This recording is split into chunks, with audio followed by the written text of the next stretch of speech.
Hi everyone. Hi Alex. Hi Sanea. Hi Julius. Hi Christian. I hope all of you are doing good. And as I said, we can jump. By the way, Alex, amazing and superb presentation. Thank you for that. It was really insightful, and it was. I think it's really good that we're having this discussion after your presentation. But still, just to summarize, I'd like to begin with, high-level overview of where legal and scraping have common touch points. And I thought that maybe, Sanea, you could kick this off with, your thoughts when a new scraping project comes on your table. What are your first things that you think about? Sure. So hi, everyone. I'm Sanaya. I'm the general counsel at Zeit, and we do all things web data extraction. And we basically use an internal best practices guide that our legal team has created. And there's a lot of things in that guide. It's a large enough document, but there are a few big areas that you're going to kind of hear over and over again when it comes to web scraping. And one of them is personal data. Are you scraping personal data? That's one of the first questions we ask. Next, we look at potential copyright implications. And, copyright law is pretty broad. A lot of the things on the internet can be copyrighted. So there's a whole host of things to look into there. But, be thinking about the common big copyright pitfalls like scraping videos or music or things of that nature, where somebody else created this piece of work.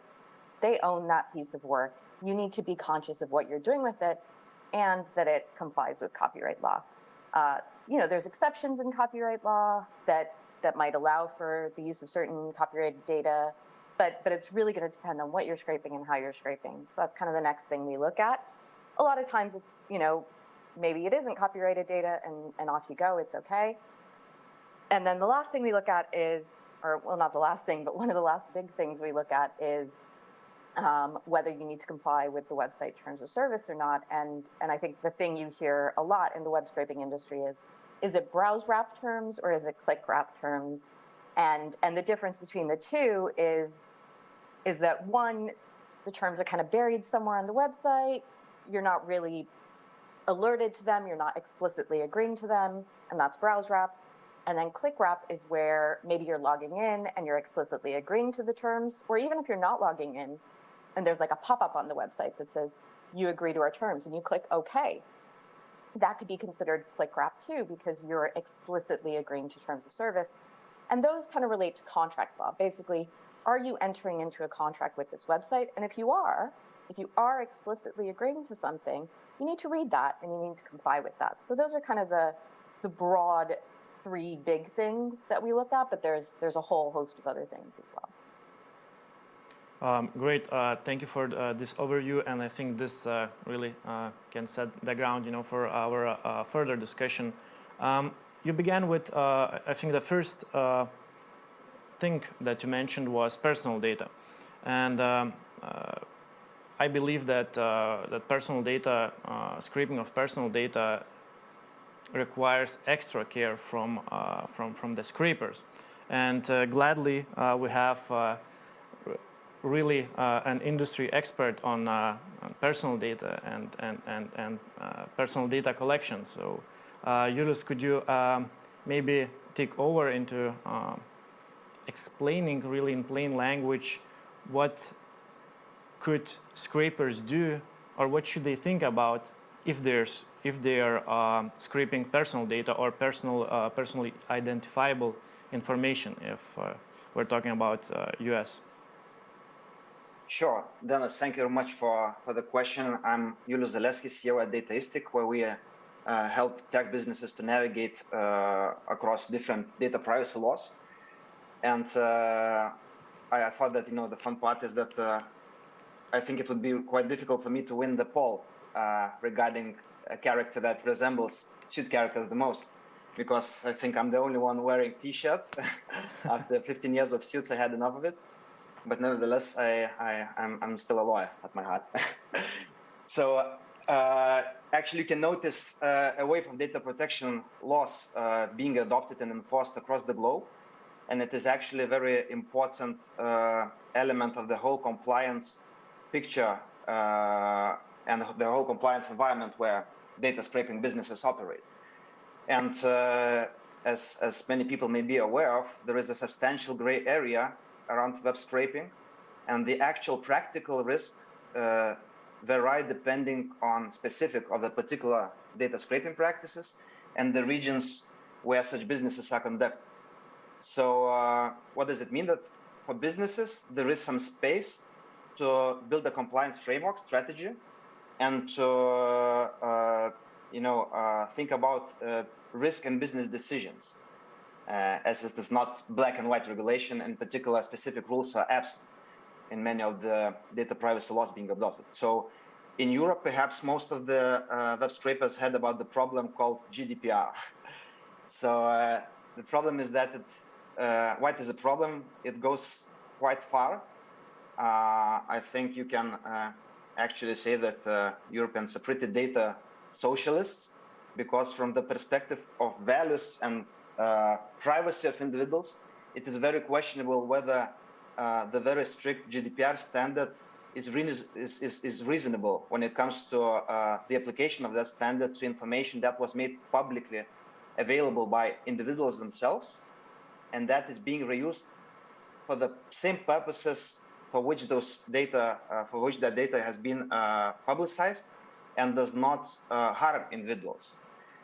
However, as it is, the stage and the important part of the picture, which has to be taken into account, essentially the whole industry in Europe, at least, relies on the one single provision that is a legitimate interest ground, which is, I would say, and argue, the most important provision in the GDPR. However, at the same time, the most unclear and tricky one.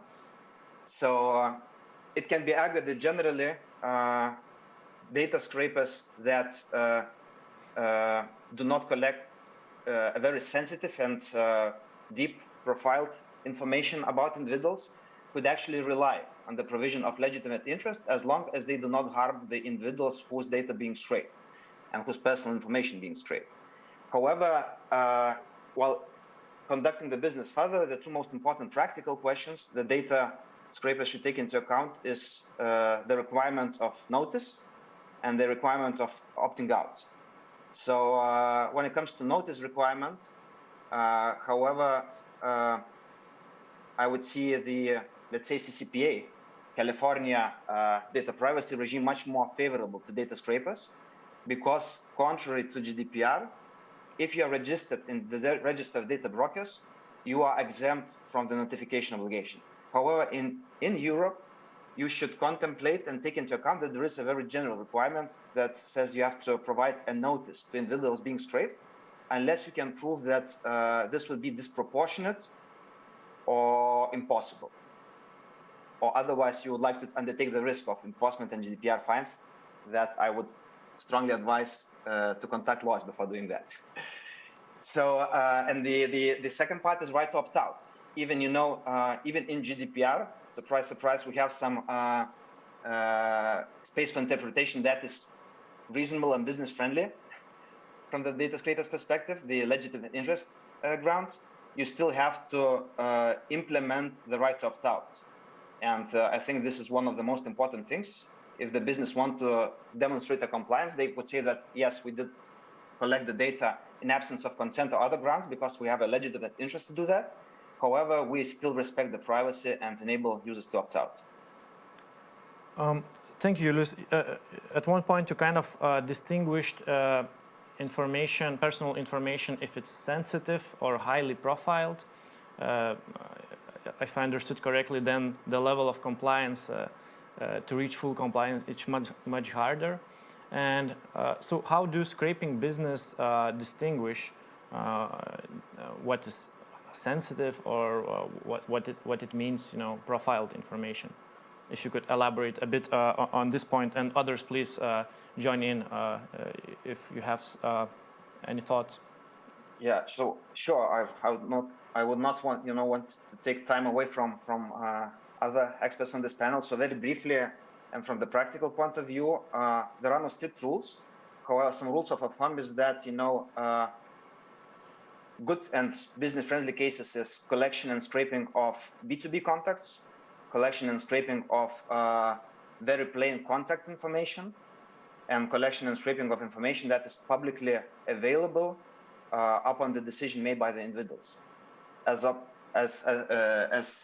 opposite to that, some, let's say, riskier practices is the collection and scraping of special categories of data, such as health data, ethnic data, and other information specifically listed under GDPR, as well as the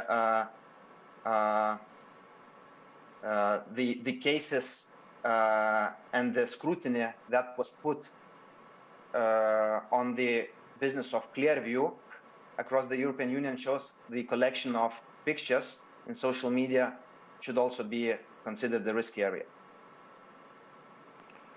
Okay, thank you, Julius. Yep, sorry. I was also just going to note from what Julia said earlier, absolutely agree. Legitimate interest is typically the only lawful basis you're going to see under GDPR. Occasionally, we do get some people who actually have consent, but that's few and far between. And we do get people who have these great legitimate interest analyses, and that's wonderful. And it's that notice piece where everybody kind of trips up, and Julia's mentioned that. And I think that's the big thing is people are like, oh, we've got this legitimate interest and we've done this analysis and that's great. But oh, wait, we have to notify every single person whose data we scrape. Now it's a problem. So I think that's a lot of the time where people trip up. And the other place I see people trip up is they make the statement, well, it's public personal data, so GDPR doesn't apply. And that's just not true. And I literally have this conversation once a week. And it kind of blows my mind, but there is no exception under GDPR that just because it's public, you don't have to follow the rules of GDPR. You still have to do your legitimate interest analysis. You still have to give your notice. You still have to give your opt-out. All those things still apply. So it's a really, really important thing to note. I completely... Yeah, sorry. Sorry, I am not the privacy expert on the panel, but I have helped counsel some clients in the data scraping industry on GDPR issues and completely agree with these observations. It's very counterintuitive if somebody is putting out a bunch of public information on the internet. They want to be an influencer. They want to have a following. You would think that data should be free to collect, but that's not the case under GDPR. And in particular, we had a client who insisted, well, the terms of service in Instagram say that if you post things publicly or you let your profile be public, then search engines could collect it. And so they're on notice. The platforms provided notice for us. And I'm pretty sure that's been specifically rejected by at least one European court. I think it was a French case that said, no, terms of service by a platform are not sufficient notice to users that their public information can be scraped. Yeah, I think one of the equally popular saying, as just Anea mentioned, that if it's public personal data, it means GDPR does not apply. Equally famous popular saying is that after Oxylabs and LinkedIn case and after Van Buren case, scraping is legal just because the Ninth Circuit decided that Oxylabs did not infringe Computer Fraud and Abuse Act.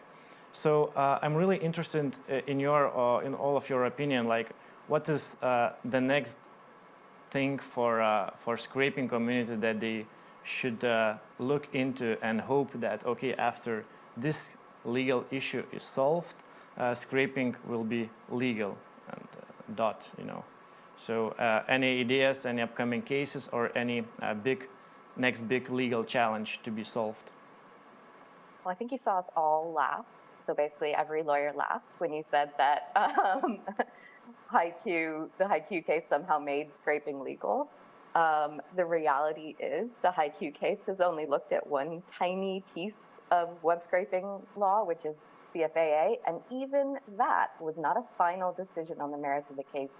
It was just It was just a look at an injunction that was a part of the case. So there's actually been no final decision whatsoever in the LinkedIn versus HiQ case. There has been some guidance, though. We can see what the court is thinking. We can see the direction the court's going. We can say, oh, this looks good for the scraping of public web data. This looks like the court is saying that, you know, there isn't a violation of the CFAA. And then with Van Buren, that kind of reaffirmed that thought that if you're scraping data that you have legitimate access to, then it's not a violation of the CFAA. And then the Department of Justice actually then released further guidance after Van Buren, kind of restating that as well, that, you know, CFAA is, you can be criminally charged under CFAA. So it's this old anti-hacking law in the US, or you can be civilly charged. And so the Department of Justice would be the one who would criminally charge you. And they're basically saying after Van Buren, you know, if you're scraping, even if the terms of service say don't scrape, if you're scraping public data that you have legitimate access to, they're not actually going to criminally pursue you. They did make some qualifications around it, so do be careful if you were to get a cease and desist or something like that. But yeah, it's so nuanced, all these different cases, and none of them really speak to web scraping as legal. And even if we got a full and final decision on the CFAA piece, there's still the breach of contract piece, and there's still the copyright piece, and there's still the data protection piece. So to think that any of these cases are going to overarchingly tell you that web scraping outright is legal, it's actually probably not going to happen anytime in the near future unless there's an actual regulation that speaks to that. I'll let someone else talk as well now. Yeah, thank you, Sania. I think you probably I received quite a lot of links, hyperlinks from our to the news from our tech colleagues once Oxylabs and LinkedIn Ninth Circuit decision was issued with questions. So is scraping finally legal? And I remember I had to give the whole lecture of it depends. So I'd like to jump into another topic. I think this industry is receiving quite a lot of pressure because, like I mentioned before, like nowadays it looks like everyone is blaming scraping for all the world problems. So I'm thinking, what can be done to combat this, to maintain the good image of scraping industry. And for this question, I wanted to know if maybe Christian, you could share your thoughts on your expertise from other industries and so on. I'm happy to do so, and we might even be able to, by the end of the panel, make a big announcement here and make some news here at OxyCon about that. But let me start by saying that, Denas, when you started the panel, you had mentioned that you were surprised at how many people were interested in this legal subject at OxyCon.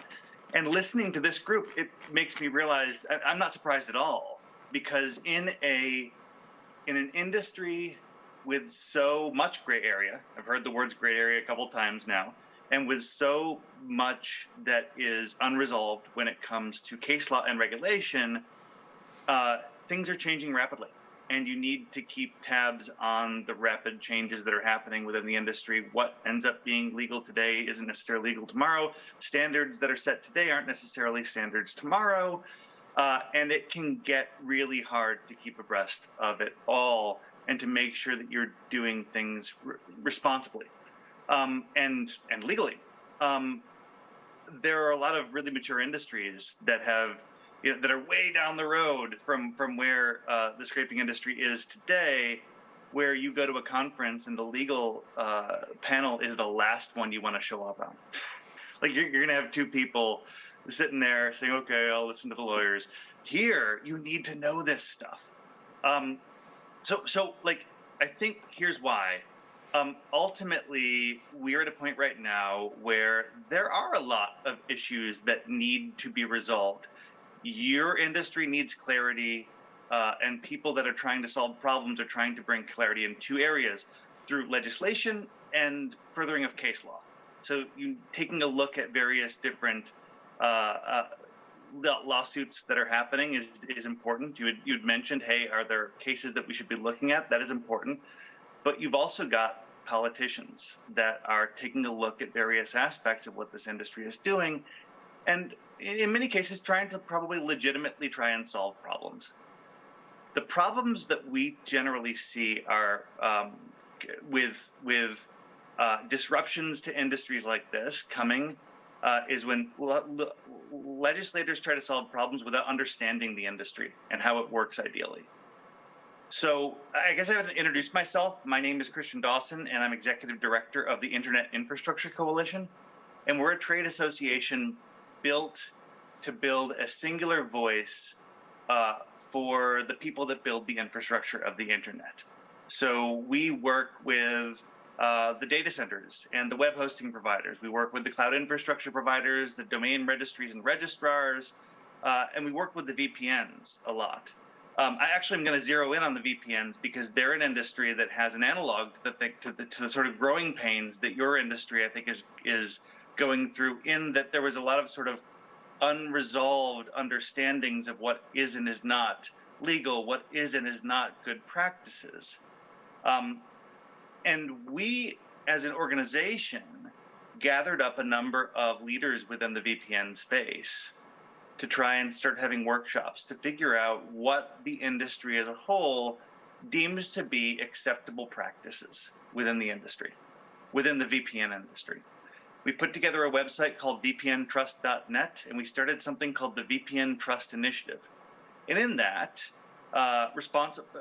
parties that deemed themselves responsible, VPN companies, decided to get together and agree on what they considered the bar for acceptable business practices in the VPN industry. And then they get to communicate what that bar is when they're talking to legislators, to regulators, even in amicus briefs, potentially, in legal cases, in the US and EU in particular, where they get to go in and they get to say, hey, we as an industry are doing good things. We as an industry generally have practices that we deem as an industry to be sound business practices.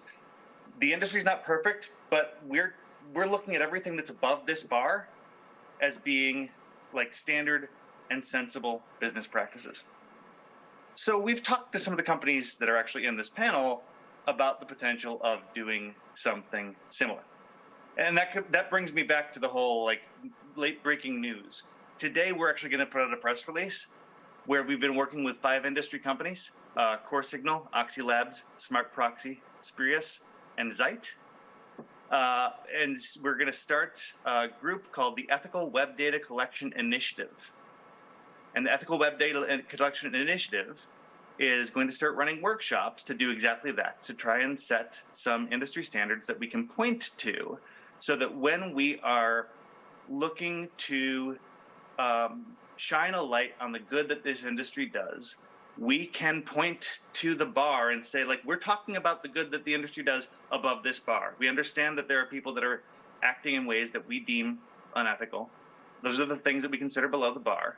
But it's easier to advocate when the industry as a whole has come together to establish some core principles, to establish some best common practices that we all agree to do that kind of advocacy, and use that as a lever to properly educate the legislators, the regulators, the judicial agents that are going to be taking a look at your industry as they look to solve problems, so that they can better understand it in a positive way.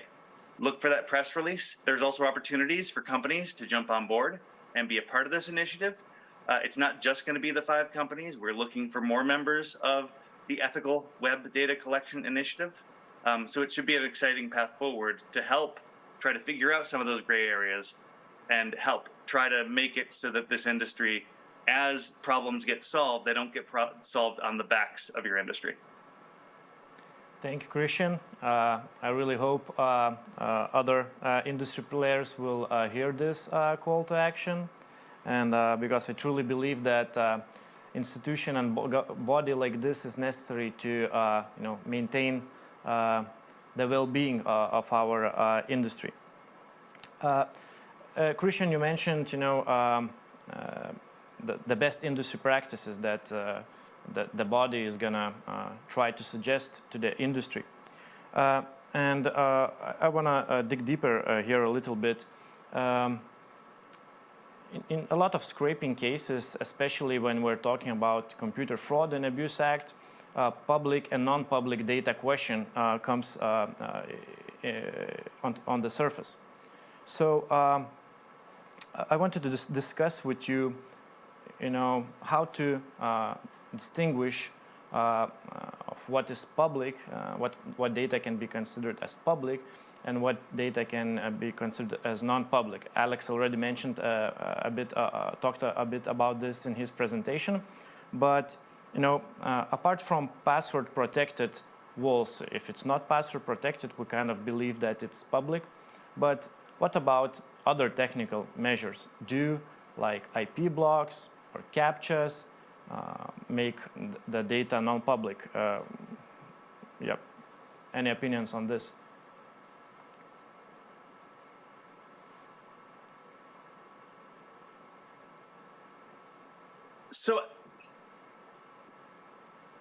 So I think that the answer is it can be nuanced.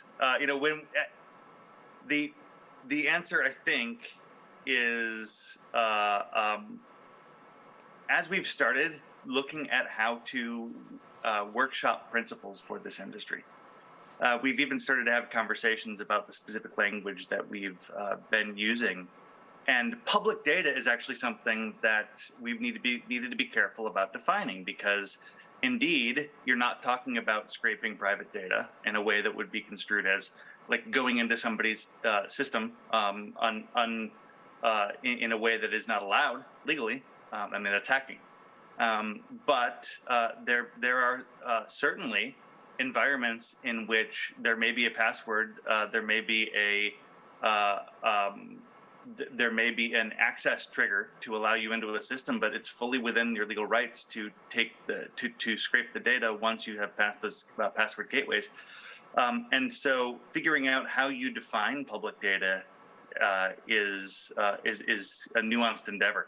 It's an example of the kind of work that we're actually going to be doing as we try and figure out how to build a document within this ethical web data collection initiative. We're going to be spending a few months doing wordsmithing with industry leaders around four core principal areas: legality, ethics, social responsibility, and ecosystem engagement. And that in defining exactly what we mean by public data is going to be one of the key things that we're going to be working very hard on as an industry. Thank you, Christian. And maybe Alex, maybe you could share your thoughts whether in the Oxylabs and LinkedIn case, whether did LinkedIn raise arguments regarding the technical measures they're using to block the scraping activity, and how did the court, what did the court think about that? Yeah, it wasn't something we focused on much in the HiQ case, because we were focused on scraping of publicly available data that was not behind a password wall. But I think this, in my mind, this relates a little bit to the question that you asked a few minutes ago about what are some changes that we might see in the legal landscape that would make scraping legal. And I agree with Sanea that there's no silver bullet that's going to just open the floodgates. But I do think that a change relating to users being able to give authorization to third-party companies to collect their data behind the password wall would be a significant change. And I think that there's possibility that courts are going to go that way in the coming years. It's not clear, but there's some indications from many of these decisions, Van Buren, Sandvig, Oxylabs, that courts are interested in this idea that the platform can tell users, all this data is your data, you own it, we don't own it, you have copyright over it, and you grant us a license to it. But at the same time, you're not allowed to use automated means to collect it. that is extremely onerous for people. For example, if they wanted to just collect data relating to their own personal profile to transport it somewhere else, maybe a competing service opens up, a competitor to Facebook or competitor to Instagram, and you want to be able to bring your photos or your connections or whatever it might be over to that new platform. Prohibiting automatic data collection basically makes that impossible. And so there are lots of, there's sort of data privacy issues involved in this. There are anti-competitive issues involved in this. There are unconscionability of that contract term issues there. And so I think that there's a possibility, in some cases have tried to take that provision in the terms of service head on, so far without success. But I do think that there's a chance that the Facebook versus Power Ventures case and that sort of line of reasoning is going to get overturned in the coming years for all of these reasons.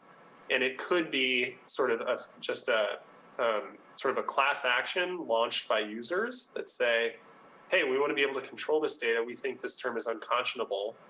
Or it could be an attack by the scraping community to say, this is anti-competitive. It's preventing us from, launching competing platforms or launching competing analytics services.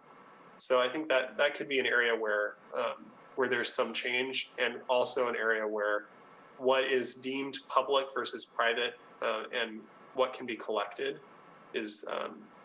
could be in flux. Great, thank you for that. And I think we had a question before in one of the OxyCons, in previous OxyCons. If one of you could, share your thoughts about the situation where a third party is using an end user of a platform to scrape the data through that user. So could you share your thoughts? What are the legal relationship between the user, between the platform, and between the third party that is scraping the data through the user? What are the legal implications here? Could be legal implications. Sine, maybe you could share your thoughts here. Just for a bit of clarity on what you're asking, do you mean a scraping company uses a individual user's login to maybe scrape data behind a login, or is that what you're behind let's say uses browser extension that the user has installed, and okay, so more like a residential IP scenario. Yeah. Well, I think, Denas, you guys at Oxylabs are super familiar with all of the compliance necessary for residential IPs.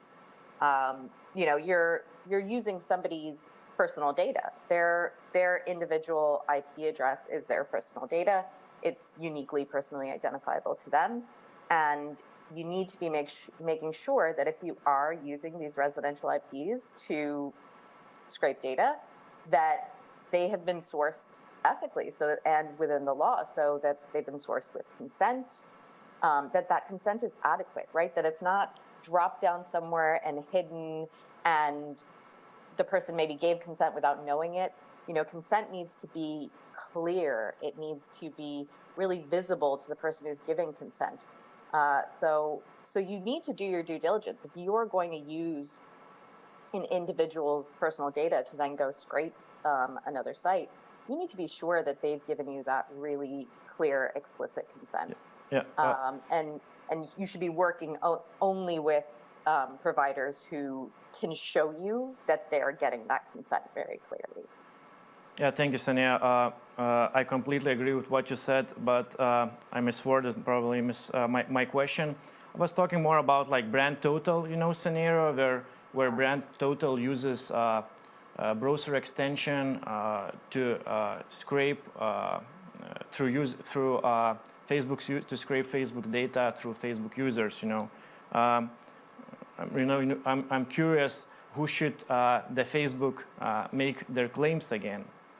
Can they make their claim against user who installed brand totals extension and allow them to scrape other Facebook users' data, or as Facebook is doing, they're litigating against brand total. Maybe. Yeah, I was going to say, well, Facebook's decided to sue Brand Total. Yeah. That's happened. Yeah. But yeah, they're always going to, I mean, typically you're going to see a big company go after the big company that's doing it. They're not typically going to go after, you know, individuals who are taking certain actions. But I mean, to be determined what happens there, right? I'm not sure how that case is going to go, but Alex, I'd be curious to hear your thoughts on it. Yeah. Sure. Yeah, we're our firm. I'm actually involved in that case, so I'll be careful what I say, but I'll talk about publicly available information. So I first of all, I agree with Sanea that when you're in this scenario, user consent and crystal clear fully informed user consent is very important. But this question about sort of who actually is responsible for the scraping, there's it kind of depends what legal regime you're talking about. One of the claims against Brand Total that succeeded was both breach of contract and interference with contract. That Brand Total had agreed to the terms of service itself in a number of ways, but also that they were interfering with Facebook's. I have a really hard time calling it Meta, so I just call it Facebook. I just can't get my mind around it. So I apologize for that.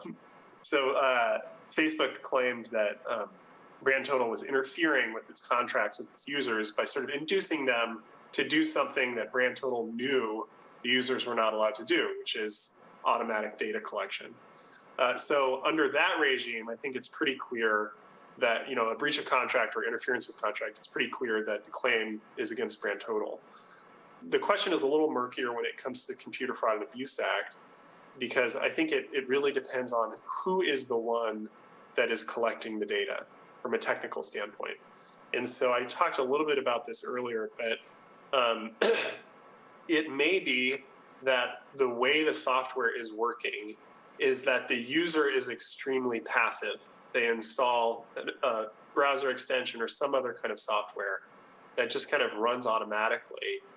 And it's actually the company's servers and software that's operating in the cloud, and the data is passing through the company's servers to be analyzed. Or it may be that the software is operating more at a local level, and maybe the user actually has to take action and collect the data. Start up the software, click a button that says, okay, collect this data, or select which data needs to be collected. And the data is not really passing through a third-party servers in that instance, or at least not in the first instance. It goes first to the user, and then is shared out to the third party. In that instance, I think it would be difficult, not impossible, but it would be difficult for a platform like Facebook to say that the third party, Brand Total or the scraping company, is the one that is improperly accessing Facebook servers. And so there, I'm sure that they would be creative and they would come up with a way to go after the company anyway, because as Sanea points out, they don't want to sue their users. They want to sue the companies that are competing with them. But I think it would be hard for them to show that that it's the company who is the one that's actually accessing Facebook servers. Great, thank you. So it depends on how the technology works. Yeah, thank you, Alex. Really great. Yeah, Sanea, please. Just be really lawyerly about this, and just one of the questions we get, around web scraping legality is, well, if we do it the right way, we can't be sued, right? And, to be really clear on that, no, anybody can sue you for anything. So even when we have these conversations where we say, well, that cause of action should be brought against Brand Total, and that cause of action should be brought against the user. Well, should is this really idealistic word, because Meta or whoever else can choose to bring a lawsuit against whoever they deem fit to bring that lawsuit against. Whether they prevail or not is a different story, but they can still bring that lawsuit. So just always keep that in mind. Yes, definitely agree with that. A really great reality check, Sanea. Thank you. And as we have still many questions unanswered, but to wrap up, one of our viewers is congratulating us all on the establishment of our association and coalition of web scraping. And Chris, could you wrap up, share where could whom could the companies contact, and yep. Oh, I absolutely can. And what I find interesting is the conversations that we are having today are pointing towards a need for us to come together with a singular voice so that we can take a more active role in steering the conversation. And that's exactly what this group is doing. And so if you are interested in being a part of the Ethical Web Data Collection Initiative, I would say write me directly. And I'm going to put my email in the chat right here, Dawson@i2coalition.com. And we're going to share your email. I'm Christian Dawson, so share that with everybody, and I will communicate with you directly on how to join the group. Great. Thank you all very much. Thank you all the viewers.